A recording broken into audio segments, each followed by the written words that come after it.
제가 오늘 새벽에 와서 기도를 하는데요. 하나님 오늘 주님께서 세우신 이 몸된 교회, 또 우리 주님께서 택하신 영혼들이 와서 이렇게 함께 예배를 드릴 것인데, 이 예배의 자리가 어떤 자리가 되길 원하십니까? 라고 이제 기도를 했는데요. 제가 여기 앉아 있는데, 주님께서 이곳에 쓰셔가지고, 말씀을 전하시더라고요. 그래서 제가 깜짝 놀랐어요. 제가 오늘 말씀을 진짜 열심히 내가 먼저 들어야 되겠구나. 내가 먼저 듣지 않으면은 안 되겠구나.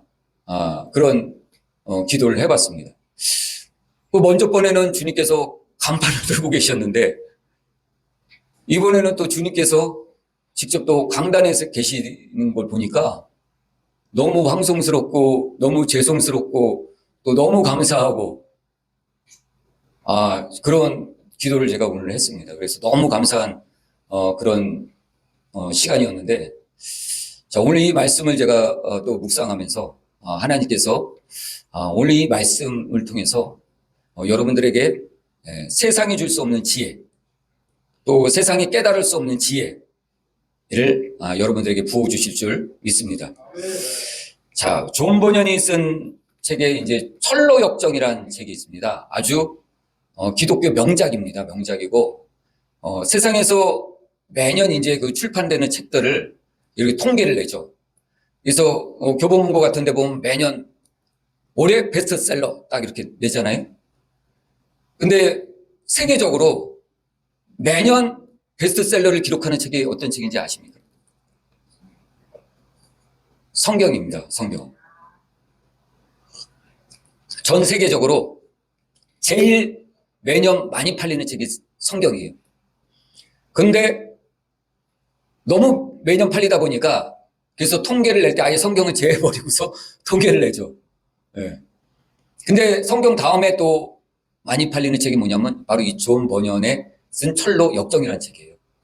근데 이 철로 역정이라는 책에 보면은 크리스찬이라는 사람이 이제 여행을 떠납니다. 천국을 가기 위한 여행. 자기 등에 있는 이 무거운 짐을 벗어버리고자 하는 그 여행을 떠나게 되죠. 그러면서 많은 사람을 만나는데 그 중에 만나는 사람 중에 한 사람이 지혜자라는 사람이 있습니다. 지혜자. 근데 이 지혜자라는 사람이 이 크리스찬이라는 사람을 만나가지고 이제 대화를 하면서 그 여행길에 올라요. 당신은 왜 이 무거운 짐을 지고 있습니까? 그랬더니 이 크리스찬이라는 사람이 얘기하기를, 이 무거운 짐을 제가 벗어버리기 위해서 이 여행을 지금 떠나는 것입니다. 이렇게 얘기를 하죠. 그래서 같이 동행하면서 이 지혜자가 얘기를 하죠. 지금 당신이 가고자 하는 길은 이 좁은 길이에요. 왜 이 힘든 좁은 길로 가십니까? 넓은 길로 가면은 이 짐이 없어질 것이에요. 가벼워질 것이요. 또 이런 조언도 하죠. 근데 아무리 봐도 크리스찬 사람이 그럴 것 같지 않거든요. 또 가다 부딪히는 여러 가지 문제들을 통해서 이게 아니구나 하는 것을 깨달아요. 근데 지혜자가 또 얘기하기를, 그러면은 저 아래에 가면 율법마을이라는 데가 있어요. 그곳에 가면은 당신의 짐이 가벼워질 거예요. 또 그런 얘기를 하는 것이죠. 그래서 이 크리스찬 사람이 율법마을이라는 곳에 들어가게 됩니다. 그랬더니 율법마을이라는 곳에는 딱딱한 돌들이 있고 도저히 거기서 있을 수가 없는 것이에요. 율법은 자기의 죄를 보라고 주신 것인데 이 율법마을이라는 곳에 가니까 자기의 죄를 보는 것이 아니라 자꾸 남의 죄를 보거든요. 또 자기가 그 율법을 꼭 이루려고 하거든요. 그러니까 이 짐이 더 무거워지는 것이. 오늘날에도 그렇죠. 오늘날에도 교회 와서 자기가 더 깨끗해지려고 자기가 더 율법을 지키려고 하다 보니까 이 신앙의 무게가 더 무거워지는 것이. 그래서 결국은 이것도 아니구나 라고 깨닫게 되었죠. 이 존 버년이 쓴 이 크리스찬 철로 역정에는 나오는 이 지혜자라는 것은 세상의 지혜를 의미해요. 세상의 지혜는 세상에서 어떻게 살아야 잘 살 수 있을까? 어떻게 살면 돈을 많이 벌 수 있을까? 어떻게 살면 노후에 편하게 살 수 있을까? 이런 지혜를 가르쳐 주는 것이 바로 이 지혜자의 역할이었어요. 근데 우리가 읽은 오늘 본문 말씀에 보면은 이 지혜자가 누구인지에 대해서 이제 말씀해 주고 있어요. 근데 세상의 지혜와 성경이 말하는 오늘 잠언서가 말하는 지혜는 완전히 다른 사람이라는 것이. 어떻게 다를까요? 오늘 본문 말씀이 지혜자가 누구인지에 대해서 세 가지를 말씀해 주고 있습니다. 자, 오늘 이 말씀을 통해서 여러분들이 지혜자가 누구인지 분명하게 깨닫고 또 그 지혜자와 함께 동행하면서 여러분들의 인생 여행길을 잘 가시기를 주님의 이름으로 축원합니다. 자, 이 첫 번째 지혜자는 어떤 사람인지 오늘 본문 말씀 보면은 창조 전에도 있었고 창조 때에도 있었다라고 얘기를 하고 있어요. 이 지혜자가. 놀랍지 않습니까? 자, 오늘 본문 말씀 잠언 8장 22절 한번 볼까요?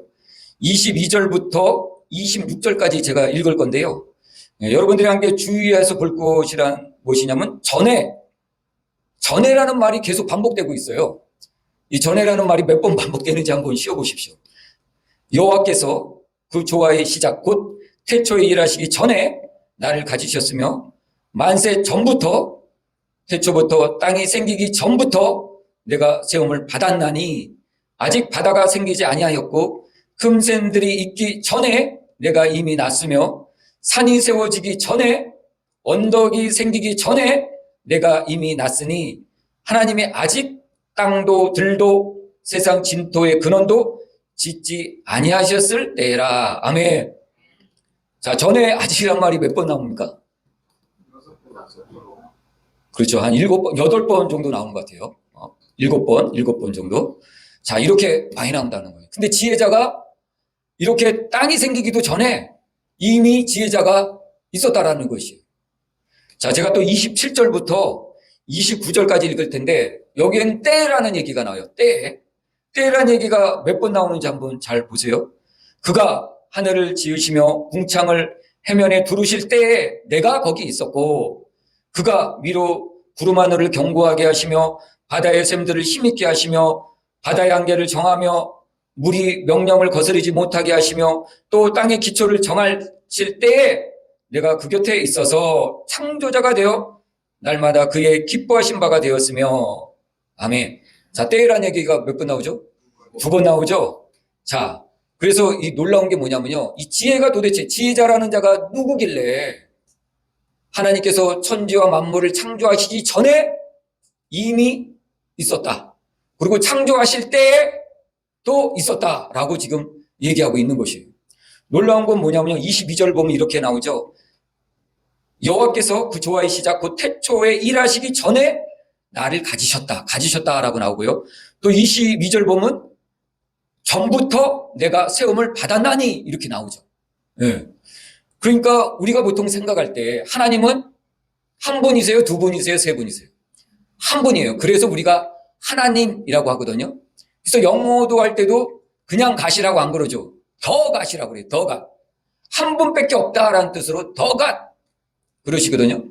근데 오늘 본문 말씀 보면 전에 하나님과 함께 계셨고 하나님이 창조를 하실 때 자기가 창조자가 되었다 라고 얘기하고 있죠. 30절 보면 내가 그 곁에 있어서 창조자가 되어 이렇게 되어 있죠. 그럼 창조자는 하나님이신데 이 하나님과 이 사람이 함께 있었다라는 것이에요. 이 지혜자가. 자, 그렇다면 지혜자가 하나님일까요? 자, 우리 성경을 한번 찾아보죠. 창세기 한번 보죠. 창세기 1장을 보시면요. 1장 1절 태초에 하나님이 천지를 창조하시니라 땅이 혼돈하고 공허하며 흑암이 깊음에 있고 하나님의 영은 수면 위에 운행하시니 자 이때 전부 하나님이란 말을 단수로 썼어요. 한 분이란 뜻이에요. 그 다음 3절부터 하나님이란 말이 계속 나오는데 하나님이 이르시되 하나님 보시기에 5절에 하나님이 빛을 6절에 하나님이 이르시되 전부 다 단수로 쓰였어요. 단수. 그런데 오늘 본문 말씀은 또 그렇지 않잖아요. 자, 근데 창세기 1장 26절을 한번 봐보세요. 26절을 보면 하나님이 이르시되 우리의 형상을 따라 우리의 모양대로 우리가 사람을 만들고 자, 하나님이 얘기할 때 세상을 창조하실 때 우리란 단어를 썼죠. 복수로 갑자기 넘어갔어요. 그럼 하나님께서 천지와 만물을 창조하실 때 혼자 만드시지 않았다라는 것이죠. 네. 그런 의미가 있다는 것이에요. 우리 성경을 한번 더 찾아볼게요. 요한복음을 한번 찾아볼까요? 요한복음 1장. 신약으로 조금 넘어오셔갖고 신약 143페이지쯤 있어요. 요한복음을 보면 요한복음 1장 1절에 보면 태초에 말씀이 계시니라. 이 말씀이 하나님과 함께 계셨으니 이 말씀은 곧 하나님이시라. 그가 태초에 하나님과 함께 계셨고, 이렇게 나오죠. 자, 그러면 태초에 말씀이 계셨어요. 태초에는 하나님 혼자 계신지 알았는데 태초에 하나님과 함께 있던 자가 말씀이라는 것이에요. 그렇죠? 그리고 요한복음 1장 3절을 또 한번 볼까요? 3절 보면 만물이 그로 말미암아 지은 바 되었으니 지은 것이 하나도 그가 없이 된 것이 없느니라. 이렇게 되어 있죠. 자, 우리는 생각할 때 하나님이 분명 온 천지와 만물을 창조했다라고 알고 있어요. 그렇죠? 그리고 오늘날 세계 모든 교회에서 예배를 드려질 때 목사님들도 설교하기를 하나님은 한 분이라고 얘기하고 있어요. 근데 우리 지금 창세기 읽어봤죠? 그랬더니 하나님께서 천지와 만물을 창조하실 때 우리가 우리의 모양대로 사람을 만들고 라고 나와 있고, 오늘 또한 요한복음에도 보면은 그가 태초에 하나님과 함께 계셨고, 즉 말씀이 하나님과 함께 계셨고 라고 얘기하고 있고, 또 요한복음 1장 3절에 보면 온 천지와 만물이 하나님이 지었을 뿐만 아니라 그가, 즉 말씀이 천지를 창조했다. 온 우주와 만물이 말씀이 없이 창조된 것이 없다라고 얘기하고 있잖아요. 그렇죠? 그러니까 하나님이 지금 적어도 두 분이라는 걸 우리가 알 수 있죠. 그러면 우리가 또 오늘 본문 말씀 한번 보죠. 잠언으로 또 다시 넘어가세요. 잠언으로 가보면은 잠언 8장 30절 한번 보죠. 30절 보면 내가 그 곁에 있어서 창조자가 되어, 이렇게 되어 있죠. 창조자. 자, 그렇다면 지혜가 창조자라고 잠언은 얘기하고 있고, 또 요한복음 1장 3절은 말씀이 없이는 이 세상 창조된 게 하나도 없다. 말씀이 하나님과 같이 창조됐다라고 얘기하고 있죠. 그렇다면 우리가 이 잠언의 말씀과 요한복음의 말씀, 또 창세기의 말씀을 이렇게 짚어봤을 때 공통적으로 얘기하는 건 하나님 한 분이죠. 하나님께서 온 우주와 만물을 창조하셨다라는 얘기예요. 그런데 하나님께서 온 우주와 만물을 창조하실 때 함께 있던 자, 창조자가 되었던 자가 누구죠? 지혜자, 또 말씀이라는 것이 말씀. 그렇다면 우리가 이 말씀으로부터 이걸 유추해 볼 수 있어. 지혜 이꼬르 말씀이라는 것이죠. 그렇죠? 근데 지혜 이꼴 말씀일까요? 지혜는 말씀이 될 수 있어요. 근데 말씀은 지혜가 될 수 있어요. 근데 지혜는 말씀이 될 수가 없어요. 그래서 같지는 않아요. 근데 이게 영적인 의미이기 때문에 사람들이 굉장히 어려워하는 것이에요. 자, 요한복음 우리가 핑김에 요한복음 1장 14절 또 보죠. 요한복음 1장 14절 보면 이렇게 나와 있죠. 말씀이 육신이 되어 우리 가운데 거하심에, 말씀이 육신이 되었다라고 그랬죠. 말씀이 육신이 되신 분은 누구죠? 예수 그리스도를 얘기하는 것이에요. 우리 사람은 뭐가 육신이 된 거죠? 흙이 육신이 됐고, 예수님은 말씀이 육신이 된 것이에요. 자, 그렇다면 이제 여기서 보통 우리가 성삼위일체라고 그러잖아요. 그래서 창세기에는 하나님의 이야기만 써지고 있어요, 사실. 그런데 그 안에는 하나님께서 하나님의 이야기를 하면서 그 그 구약 안에는 예수 그리스도가 사실 존재하고 있다는 것이에요. 그리고 신약에 와서는 하나님은 잘 안 나오고 누가 많이 나오죠? 예수님이 많이 나오셔요. 그렇죠? 근데 예수님께서 이제 이 땅에서의 모든 사역을 다 마치시고 이제 하늘로 승천해 올라갈 때 너희에게 또 다른 보혜사를 보내주겠다라고 말씀하셨거든요. 그걸 우리가 한번 찾아볼까요? 요한복음 14장 16절 한번 보죠. 요한복음 14장 16절.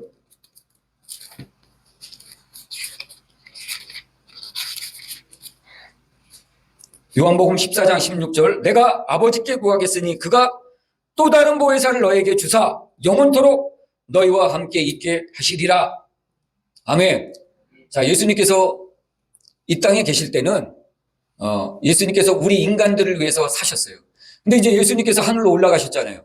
그렇죠? 그럼 우리는 이제 예수님이 없는데 어떻게 살죠? 그래서 예수님께서 하나님께로부터 또 다른 보혜사, 즉 성령을 우리에게 보내주신 거예요. 그래서 지금은 성령 시대예요. 구약은 하나님께서 전적으로 일하시는 하나님의 시대, 신약은 예수님께서 일하시는 예수님의 시대. 지금 예수님께서 승천하신 이후 예수님께서 다시 이 땅에 오실 때까지는 무슨 시대죠? 성령 시대인 거예요. 성령.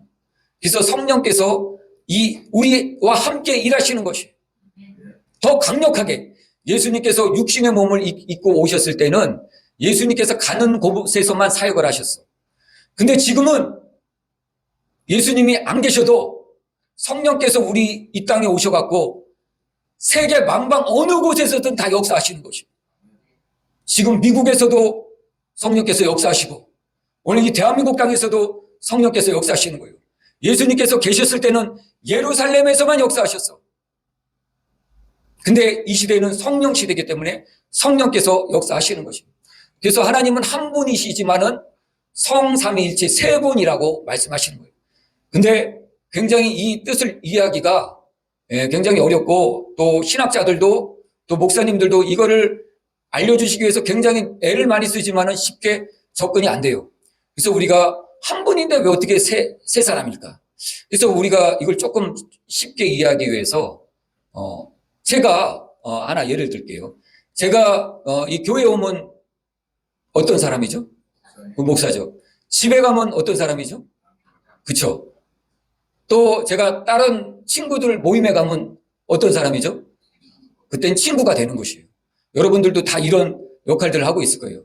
교회에 오면 성도로서, 장로로서, 집사로서 역할이 있고, 또 집에 가면 아빠로서, 엄마로서 역할이 있고, 또 직장에 가면, 또 사업체에 가면 사장으로서, 직원으로서의 역할이 있는 거예요. 그렇지만 이게 하나님은 한 분이면서 세 분이라는 것을 충분히 설명해 주는 건 아니에요. 네. 이거를 충분히 설명해 주는 건 아니죠. 왜냐하면 하나님은 한 분이시잖아요. 그렇죠? 근데 우리도 한 분이죠. 근데 세 역할을 한다 뿐이에요. 하나님은 한 분이시면서 이 성삼위가 다 또 한 분이시라는 거예요. 온전한 인격체라는 것이. 그래서 이거를 조금 더 쉽게 설명하기 위해서 우리 인간은 인격이라고 가지고 있다고 그러죠. 인격. 그래서 우리는 누구나 다 인격을 갖고 있어요. 그렇죠? 근데 이 인격을 잘 분해해 보면요. 세 인격이 존재해요. 어떤 인격이 존재하죠? 영격, 홍격, 육격이 존재해요. 영격은 뭐죠? 영으로서의 나를 얘기하는 것이. 홍격은 뭐죠? 이게 나예요. 홍격. 내 안에서 나의 모든 이런 회로, 사람이 사람답게 생활할 수 있게 하는 회로가 바로 홍격이에요. 그 다음에 육격은 뭐죠? 육신을 얘기하는 것이에요. 그래서 영은 영이고 육은 육이기 때문에 육은 먹어야 살죠. 그렇죠? 그래서 영은 안 먹어도 살아요. 그래서 육이 막 배고파 해도 영은 별 관심이 없어요, 사실. 그리고 영은 또 영적인 것을 또 자꾸 추구하죠. 악령이든 성령이든 영은 추구하게 돼 있어요. 근데 육은 이걸 또 깨닫지 못해요. 그렇죠? 이런 차이요. 그렇지만 이게 또 하나와 같은 것이에요. 그래서 누가 나를 갑자기 뺨을 딱 때렸어요. 그럼 어때요? 육신이 아프겠죠? 그럼 육신만 아파요? 자존심도 상하죠. 왜 때려? 자존심 상하는 거예요. 그럼 어떻게 해요? 홍격하고 영격도 타격을 받는 것이에요. 자존심이 상하니까 받는 것이에요. 그래서 이 성삼위일체라는 것도 또 이런 부분도 있는 것이에요. 제가 지금 말씀드리는 것은 우리는 육신에 거하기 때문에 영이라는 것들을 온전히 설명하기가 굉장히 어려운 것이에요. 하나님께서도 우리 인간의 두뇌를 가지고 영이라는 존재를 설명하기가 어려운 것이에요. 그래서 우리는 그렇잖아요. 지금 한 사람, 두 사람 이렇게 셈은 각자의 인격이 다 있어요. 그래서 우리는 이 논리를 갖고 영을 바라보기 때문에 이해가 안 되는 거예요. 하나님 한 분이신데 어떻게 또 성삼위일체 또 세 분일까? 이해가 안 되는 것이죠. 그렇지만 우리가 이런 한 면, 제가 먼저 컵을 또 설명했죠. 성경의 모든 것은 이렇게 한 면을 설명해 주는 것이에요. 그래서 우리가 집에 가면 아빠 역할, 교회에 오면 각자의 역할, 또 직장에 가는 역할이 있듯이 이 성삼이라는 것을 그런 한 면으로도 볼 수 있는 것이고, 또 우리가 인격도 갖고 있고 영격도 갖고 있고 홍격도 갖고 있듯이 우리가 또 이 성삼일체라는 것을 그런 부분으로 또 이해할 수가 있는 것이에요. 그렇지만 성삼일체라는 것을 이 두 가지가 온전히 완벽하게 설명해 주는 건 아니라는 것이에요. 그래서 영은 영이고 혼이고 육은 육이에요. 이게 같이 갈 수 없기 때문에 우리가 굉장히 이해하기 어려운 것이죠. 자, 그런데 이제 우리가 또 한 가지 조금 이제 또 봐야 될 게 뭐냐면, 자, 이제 성경에 보면 영을 뭘로 설명하죠? 영이 물, 바람, 불 이렇게 설명하잖아요. 이것도 영을 잘 설명한 건 아니에요. 그렇지만은 영이 이러한 모습이 있다라고 지금 성경이 이 영은 물 같고 불 같고 또 바람 같다 이렇게 설명을 하고 있는 것이에요. 자, 여러분 불을 봐보세요. 불은 어떻죠? 불이 나면 굉장히 뜨겁고 막 활발 타죠. 이런 뜨거운 성질이 있는 게 바로 성령이라는 거예요. 근데 이 불을 하나 딱 떼어냈어요. 그럼 어때요? 이 불이 두 개가 되겠죠. 그렇죠? 또 하나를 또 떼어냈어요. 그러면 어때요? 세 개가 되겠죠. 근데 다시 이걸 또 넣어요. 그럼 또 하나가 되겠죠. 그렇죠? 하나를 또 내요. 그러면 이 불은 약한 불이겠죠. 그렇죠? 물도 똑같은 것이에요. 물도 바닷가에 있는 물은 엄청난 큰 물이지만은 거기서 이 컵 하나만큼 떠오면은 이건 또 다른 물이 되는 것이에요. 그렇지만 도로 합치면은 또 하나의 물이 되는 것이에요. 바람도 마찬가지죠. 바람도 어제 바람이 굉장히 세게 불었는데 이게 어디서부터 와서 어디로 가는지 우리가 알 수가 없어요. 그렇죠? 근데 지금 이곳에도 바람이 있어요. 그렇죠? 지금 온풍기에서 나오는 바람이 있단 말이에요. 그렇지만 밖에 있는 바람이랑 이 바람이 만나면은 또 하나의 바람이 되는 것이에요. 또 이 바람이 조금 열어놓은 창문 틈 사이로 들어오면은 이 바람은 또 분리가 되는 것이에요. 그래서 영이라는 게 바로 이렇다라는 것이 영이라는 게. 그래서 오늘 잠언 말씀 8장에 보면은 이 영이라는 존재, 지혜라는 이 지혜자가 하나님께서 세우셨다라고 얘기하고 있고 또 태초 전에 하나님과 함께 있었고 하나님께서 온 우주와 만물을 창조하실 때 그때 자기가 창조자가 되었다라고 얘기하는 거예요. 그렇지만 이 지혜자가 예수님은 아니라는 것이에요. 그렇지만 예수님은 지혜가 될 수 있다라는 것이에요. 지혜의 한 부분이 될 수 있다라는 것이에요. 그래서 우리가 이 부분을 지혜의 영, 하나님께서 세우신 지혜의 영 정도로 우리가 생각을 하시면 돼요. 근데 이 지혜의 영이 굉장히 능력 있는 지혜의 영이에요. 왜냐하면 하나님께서 온 천지와 만물을 창조하실 때 세우신 지혜자예요. 그렇기 때문에 이 본문이 그렇게 설명하고 있는 것이에요. 자, 여러분들이 이제 회사를 설립하거나 또는 대통령이 됐다. 그러면 제일 먼저 뭘 세울까요? 좋은 자, 지혜자를 세우겠죠. 그렇죠? 그래서 대통령들도 보면은 지혜자들이 다 있어요. 자기 혼자 뭐 잘나서 논하는 게 아니에요. 옛날 왕들도 지혜자들, 모략가들을 자기 옆에 몇 명씩 뒀어요. 그래서 어떤 일을 처리하든지 이 지혜를 통해서 처리를 했거든요. 그래서 이 지혜자를 잘 만나면 나라를, 회사를 잘 이끌어갈 수가 있는 것이에요. 근데 이 지혜자를 잘못 만나서 망하는 왕들도 역사에 보면 많죠. 그와 마찬가지로 하나님께서 온 우주와 만물을 창조하실 때 이 지혜자를 세우셨다는 거예요.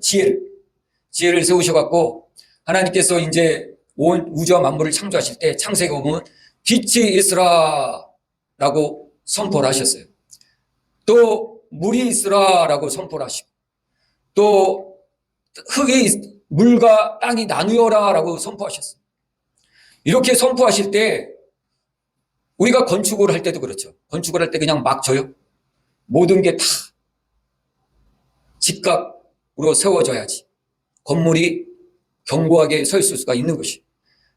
이 1층에서는 0.05도가 틀어져도 저 15층에 올라가면 엄청난 거예요. 엄청난 각도가 벌어지는 것이. 이 건물이 서 있을 수가 없어요. 건축가들도 이런 모든 것들을 다 미리 예측하고 계산해서 자재 하나라도 또 그 각도 하나라도 다 생각하거든요. 하나님도 그렇게 하셨다라는 것이. 그래서 여러분들 쉬운 예로 바다에 파도가 치고 있죠. 그렇죠? 근데 이 바다가 어떻게 보면 그냥 있는 거잖아요. 그렇죠? 쉽게 얘기하면은 그냥 이런 데 담아놓은 거나 똑같은 것이에요. 근데 이 바닷물이 쏠리지도 않고 우주 밖으로 나가지도 않고 거기 그대로 있어. 또 파도가 쳐. 왜 파도가 칠까? 어떤 시인은 이렇게 얘기했다고요. 바닷물이 썩지 않는 것은 앞에 파도가 뒤에 파도에게 양보해 주기 때문에 바닷물이 썩지 않는 것이다 라고 얘기했더라고요. 만일 바닷물이 앞에 파도가 양보해 주지 않는다, 계속 그 자리를 지키고 있다, 그럼 어떻게 되겠어요? 바닷물이 썩게 되겠죠. 그래서 하나님께서 지구에 달을 두셨어요. 달을 두셔갖고, 달이 중력이 있잖아요. 그래서 바닷물을 끌어당겨요. 지구도 자전하고 공전하면서, 달도 자전하고 공전하면서 바닷물을 계속 끌어당기는 거예요. 그러니까 지구가 자전할 때 태양이 달이 끌어당기는 거 어떻게 되겠어요? 바닷물이 지구의 달에 만큼 끌려오겠죠. 지구는 돌아가는데 계속 끌려오는 것이에요. 그러면서 도로 이 멀리 간 그 물은 도로 또 이 약해지겠죠. 그렇죠? 이런 식으로 지구가 돌아가다 보니까 파도가 치는 것이. 파도가 치면서 이 바닷물이 썩지 않게 만드는 것이. 그래서 하나님께서 이 지혜자를 세우셔가지고 이런 지혜로 온 우주와 만물을 창조하셨다라는 것이. 여러분, 이제 비행기를 타고 가게 되면은, 제가 먼저 미국에 한번 갈 때도 비행기를 탔는데 이 안에 보면 모니터가 하나 있어요. 그래서 지금 이 비행기가 얼마의 속도로 날아가고 있고, 지금 온도는 몇 도고, 이 비행기 밖에 온도는 몇 도인지 거기 다 나와 있더라고요. 근데 제가 그때 딱 보니까 비행기 밖에 온도가 몇 도인지 아세요? 영하 50도. 도저히 살 수가 없는 거예요, 인간이. 근데 하나님께서 이 지구를 만드실 때 오존층이라는 걸 딱 만들어 놓으셨어요. 그래갖고 이 복사열이 들어오면은 밖으로 나가질 않는 것이. 그래서 이 오존층 안에서 지구 이 대기에 단 그 태양빛이 점점 따뜻해지는 거예요. 따뜻함을 유지하는 거예요. 20도, 사람이 살기 좋은 온도를 유지하는 것이. 이게 우연히 생겼겠어요? 우연히 대기권 오존층 만들어져? 우연히 만들어졌겠어요? 우연히 달이 거기 있어서 바닷물 끌어당겼다 말았다 끌어당겼다 말아 해서 파도치게 우연히 이렇게 됐겠어요? 우연히 되지 않는다라는 것이. 그래서 이 지혜자가 정확하게 하나님께서 지혜자를 세우셔갖고 온 우주와 만물을 창조하실 때 동물들을 그 수대로, 또 모든 하늘의 새들을 그 수대로, 사람도 수많은 사람 중에 사람이 있지만은 지문이 똑같은 사람은 단 한 사람도 없어요. 쌍둥이조차도 지문이 달라. 놀랍지 않습니까? 어떻게 이렇게 만들 수가 있겠냐고. 그래서 하나님께서 이 지혜자를 통해서 세우셔갖고 이렇게 만드셨다는 것이. 자, 근데 이 지혜자가 이제 어떻게 했냐면요. 하나님 앞에서 기뻐하는 삶을 살았다고 그랬죠. 오늘 잠언 말씀 또 보죠. 잠언 말씀 8장 30절, 31절. 내가 그 곁에 있어서 창조자가 되어 날마다 그의 기뻐하신 바가 되었으며 항상 그 앞에서 즐거워하였으며 사람이 거할 땅에 즐거워하며 인자들을 기뻐하였느니라. 아멘. 날마다 그의 기뻐하신 바가 되었다. 이 말씀은 어떤 말씀이냐면 창세기 보면 하나님께서 온 우주와 만물을 창조하실 때 첫째 날 만드시고 맨 마지막에 어떻게 말씀하셨죠? 보시기에 좋았더라라고 얘기했던 것이죠. 그래서 이 지혜자가 하나님과 함께 창조를 한 거예요. 하나님께서 뭐 만들고 싶다 그러면 지혜자가 착착착 계산하는 것이. 그래서 하나님과 함께 온 우주와 만물을 창조하고 그게 너무나도 보기 좋았다라는 것이. 질서 있게 규칙 있게 돌아가니까 너무너무 보기에 좋았다, 즐거웠다라고 얘기하고 있는 것입니다. 자, 그래서 이 지혜자는 창조 전에 이미 세워진 자라는 것이. 창조자가 지금 자기가 누구인지 밝히고 있는 것이. 자, 두 번째 이 창조자는 누구일까요? 두 번째 오늘 본문 말씀 32절, 34절. 아들들아 이제 내게 들으라. 내 도를 지키는 자가 복이 있느니라. 훈계를 들어서 지혜를 얻으라. 그것을 버리지 말라. 누구든지 내게 들으며 날마다 내 문 곁에서 기다리며 문설주 옆에서 기다리는 자는 복이 있나니 라고 얘기하고 있죠. 네. 그래서 이것은 처음에는 지혜가 이제 당부를 하는 것이에요. 얘들아, 아들들아, 내 말을 들어라. 이렇게 당부를 하는 것이에요. 근데 우리가 그렇잖아요. 우리가 볼 때 우리가 지혜자를 쫓아가야 되겠어요? 찾아다녀야 되겠어요? 안 그러면 지혜자가 오기를 기다려야 되겠어요? 근데 오늘 본문 말씀 이렇게 되어 있죠. 34절에 보면 누구든지 내게 들으며 날마다 내 문 곁에서 기다리며 문설주 옆에서 기다리는 자는 복이 있도다 라고 얘기 있죠. 예. 우리가 오히려 지혜자를 찾아다녀야 되는데 지혜자가 지금 기다리고 있다라고 얘기하고 있어요. 그래서 지혜자는 우리를 기다리는 분이세요. 근데 지혜자는 우리를 기다리기만 해요? 우리를 또한 찾아도 다녀요. 우리가 먼저도 말씀을 묵상했지만 길거리에서 지혜자가 우리를 부른다라고 그랬죠. 오늘 본문 말씀 8장 1절도 봐보세요. 8장 1절에도 보면 지혜가 부르지 않으냐?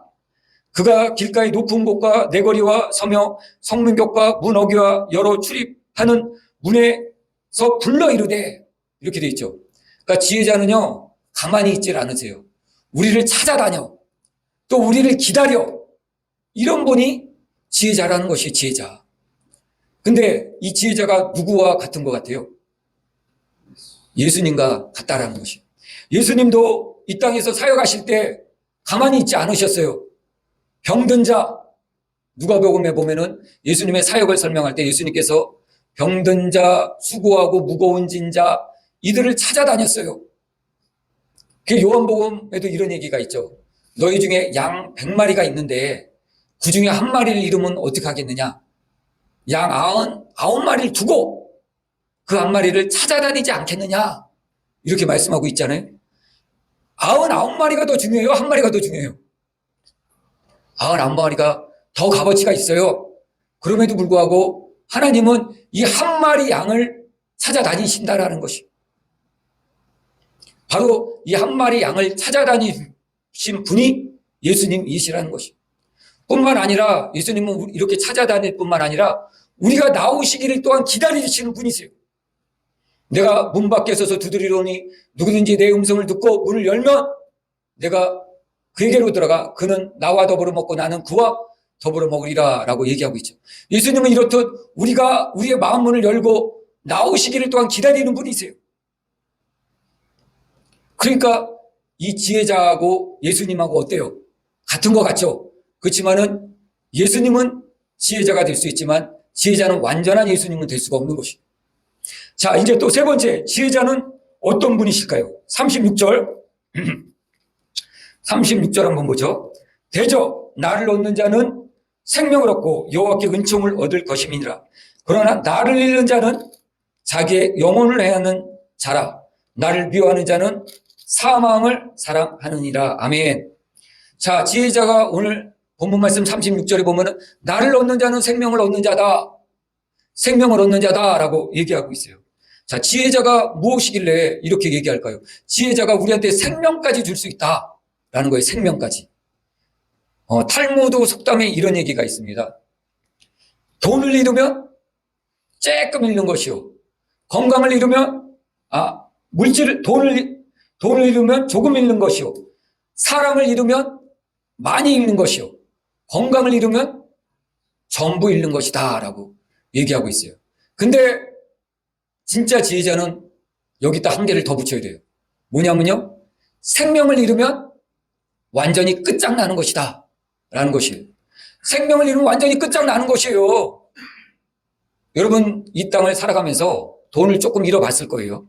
누구한테 사기도 당하고. 그렇지만은 그거는 조금 있는 것이라는 거예요. 왜? 얼마든지 내가 또 회복할 수가 있어요. 그렇지만은 사람을 잃으면 어때요? 마음이 아프죠. 사람을 잃으면 마음이 아파요. 우리나라 속담에도 든 사람 자리는 몰라도 난 사람 자리는 안다라는 거예요. 그게 뭐예요? 사람을 잃으면 그만큼 공간이 많이 아프다라는 것이에요. 우리 마음이. 근데 건강을 잃으면 이제 아주 완전히 잃는 거나 다름없다라는 것이. 근데 그보다 더 중요한 게 뭐냐면 생명을 잃는 것이에요. 생명을 잃으면은 이제 완전히 끝장나는 것이에요. 왜냐하면 우리가 사는 이 세상은 길어봤자 100년이라고 얘기하고 있죠. 성경은 사람의 수명을 120년으로 정하고 있다라고 성경이 얘기하고 있는데 그래봤자 120년이라는 것이에요. 그런데 우리 사람이 차라리 그냥 죽는 걸로 끝나버리면은 너무나도 좋겠어요. 저도 그냥 차라리 그냥 죽어? 그러면 끝나버려. 그러면 너무나도 좋겠어요. 왜냐면은 잘 살 필요 없잖아요. 안 그래요? 먼저 누구죠? 전창조. 예.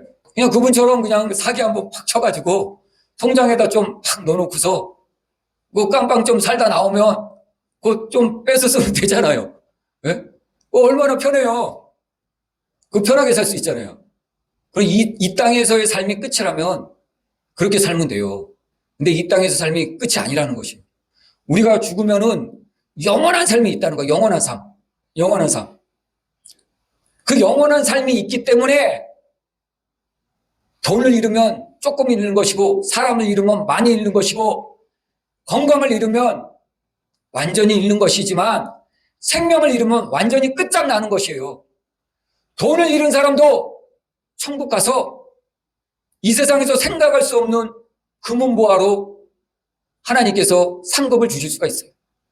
사람을 잃은 사람도 천국에 가면 우리가 만나보지 못했던 수많은 믿음의 조상들을 만날 수가 있는 것이에요.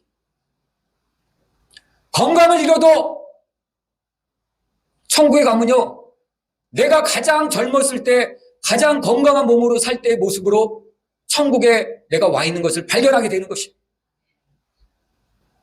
그러니 생명을 잃으면은 완전히 끝장나는 것이에요. 끝장. 생명을 잃는 자는 영원한 지옥불, 영원한 헬, 그곳에서 영원히 사는 것이에요. 제가 말씀드렸잖아요. 차라리 우리가 죽어서 끝난다. 그러면은 뭐 너무나도 좋겠어요. 저도 한때는 세상이 너무 힘들어가지고 자살해버릴까? 이런 생각도 해봤어요. 왜? 죽으면 끝나니까. 근데 죽으면요, 만일 여러분들이 지옥에 간다, 그러면 이 세상에 여러분들이 느꼈던 최고의 고통과는 비교할 수 없는 더 큰 고통이 영원토록 지속된다는 거예요. 영원토록. 그것이 지옥이라는 것이에요. 내가 너무너무 아팠어. 근데 지옥에 갔어. 그럼 그 아픔과는 비교될 수 없는 아픔이 영원히 지속된다는 것이에요. 그러니 생명을 잃으면 완전히 끝장나는 것이에요. 이 생명을 지혜자가 갖고 있다는 거예요. 지혜자가. 이 지혜자를 어떻게 우리가 볼 수 있죠? 예수 그리스도를 본 자는 생명을 본 자인 것이에요. 자, 우리 성경 한번 찾아보죠. 요한일서 5장.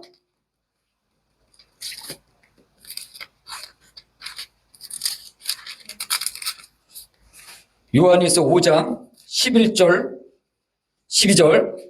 또 증거는 이것이니 하나님이 우리에게 영생을 주신 것과 이 생명이 그의 아들 안에 있는 것이라.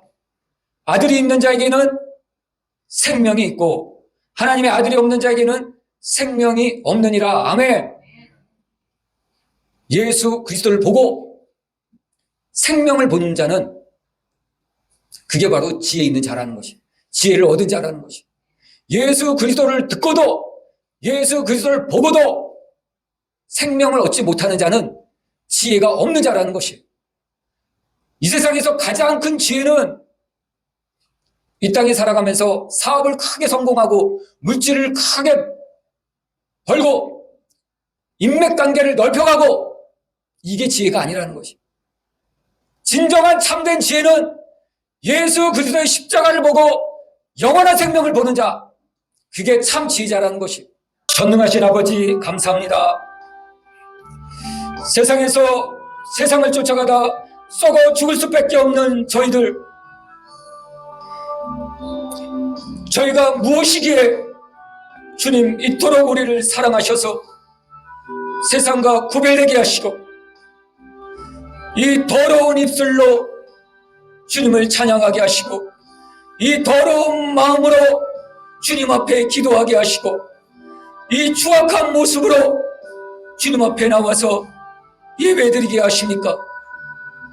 아버지, 너무나도 감사드립니다. 세상의 그 많은 나라 중에 대한민국을 택해 주셔서 기독교 국가가 되게 하시고 세상에서 제일 많은 복음을 전할 수 있는 나라가 되게 하시고 또 세상에 그 7, 80억이 되는 인구 가운데 우리를 택하셔서 예수 믿게 하셔서 남은 삶 가운데서도 지저분하지 않게 하시고 거룩한 삶 살게 하시고 또 천국에서도 하나님을 영원히 찬양할 수 있는 권한을 허락하여 주심을 감사드립니다. 아버지, 오늘 이 주신 말씀과 같이 하나님께서 태초에 세우신 그 지혜, 그 지혜의 영을 오늘 이 시간 물 붓듯 기름 붓듯 부어 주시옵소서. 지혜의 영이 임할지어다. 지혜의 영이 임할지어다. 지혜의 영이 임할지어다. 말하는 입술마다 지혜의 영이 임하여서 주의 생명을 전하는 자가 될지어다. 주의 생명을 전하는 자가 될지어다. 아버지, 한 주간 살아가면서도 내 입술로 주님을 찬양하게 하시고 내 마음으로 사랑하는 가족들, 사랑하는 영혼들 위해 기도하게 하시고 내 이 육신의 몸은 남은 삶 주님께 전부 드리는 주님의 예배자가 될 수 있도록 복을 내려 주시옵소서.